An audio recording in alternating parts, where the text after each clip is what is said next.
KPSC ಅಕ್ರಮದಲ್ಲಿ ಸದ್ಯ ಶಿವಶಂಕರಪ್ಪ ಸಾಹುಕಾರ್ ಅವರ ತಲೆದಂಡ ಆಗಿದೆ. ಇದರ ಜೊತೆಗೆ ಅವರ ಪುತ್ರಿಗೆ ನೋಟಿಸ್ ಕೂಡ ಕೊಡಲಾಗಿದೆ. ನೇಮಕಾತಿ ವೇಳೆ ಸುಳ್ಳು ಆದಾಯ ಮತ್ತು ಜಾತಿ ಪ್ರಮಾಣ ಪತ್ರ ಸಲ್ಲಿಕೆ ಆರೋಪದ ಮೇಲೆ ವಿಧಾನಸೌಧ ಪೊಲೀಸರು ಪುತ್ರಿ ಸುಮಾ ಸಾಹುಕಾರ್ ಅವರಿಗೆ ನೋಟಿಸ್ ಕೊಟ್ಟಿದ್ದಾರೆ. ಪೊಲೀಸರು ತನಿಖೆಯನ್ನ ಕೂಡ ಚುರುಕುಗೊಳಿಸಿದ್ದಾರೆ. ಕೆಪಿಎಸ್ಸಿ ಕಾರ್ಯದರ್ಶಿ ಕೊಟ್ಟಿರುವಂತಹ ದೂರಿನ ಆಧಾರದ ಮೇಲೆ ನೋಟಿಸ್ ಕೊಡಲಾಗಿದೆ.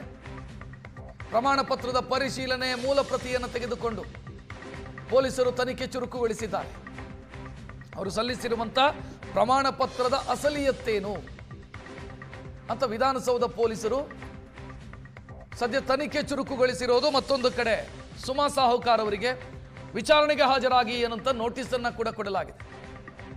ಕೆಪಿಎಸ್ಸಿ ಅಧ್ಯಕ್ಷರಾಗಿದ್ದಂತ ಸಾಹುಕಾರ್ ಅವರನ್ನ ಗವರ್ನರ್ ಪದಚ್ಯುತಿಗೊಳಿಸಿದರು.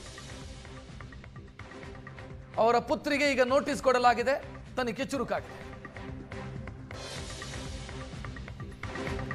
ಇನ್ನು ನಕಲಿ ಪ್ರಮಾಣ ಪತ್ರವನ್ನ ಅಧಿಕಾರಿಗಳೇ ಸಹಿ ಮಾಡಿ ಕೊಟ್ರ, ಅಧಿಕಾರಿಗಳು ಕೊಟ್ಟ ಪ್ರಮಾಣ ಪತ್ರವನ್ನ ಇವರೇ ನಕಲಿ ಮಾಡಿದ್ರ. ಅವರು ಸಲ್ಲಿಸಿರುವಂತಹ ಎಲ್ಲಾ ಪ್ರಮಾಣ ಪತ್ರಗಳನ್ನು FSLಗೆ ಕಳಿಸೋದಕ್ಕೆ ಸಿದ್ಧತೆಯಾಗ್ತಾ ಇದೆ. ಅಧಿಕಾರಿಗಳು ಪರಿಶೀಲಿಸದೆ ನಕಲಿ ಪ್ರಮಾಣ ಪತ್ರವನ್ನ ನೀಡಿದ್ರೆ ಆ ಪ್ರಮಾಣ ಪತ್ರ ಕೊಟ್ಟಂತ ಅಧಿಕಾರಿಗಳಿಗೂ ಸಂಕಷ್ಟ.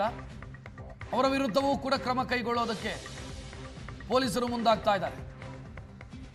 FSL ವರದಿ ಏನು ಬರುತ್ತೆ ಅನ್ನೋದರ ಮೇಲೆ ತನಿಖೆಯ ರೂಪುರೇಷೆ ನಿಗದಿಯಾಗುತ್ತೆ.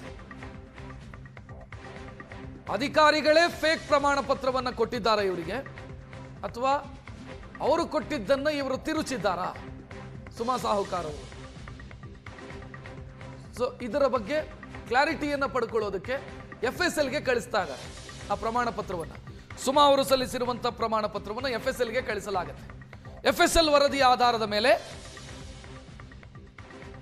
ಪೊಲೀಸರು ತನಿಖೆಯ ರೂಪುರೇಷೆಯನ್ನ ನಿರ್ಧರಿಸೋದಕ್ಕಿದ್ದಾರೆ. ಅಧಿಕಾರಿಗಳನ್ನು ವಿಚಾರಣೆ ಕರೀಬೇಕಾ ಬೇಡವಾ, ಅಧಿಕಾರಿಗಳ ವಿರುದ್ಧ ಕ್ರಮ ಯಾವ ರೀತಿ ತೆಗೆದುಕೊಳ್ಳಬೇಕು, ಇದೆಲ್ಲವೂ ಕೂಡ ಆ ನಂತರ ಡಿಸೈಡ್ ಆಗುತ್ತೆ.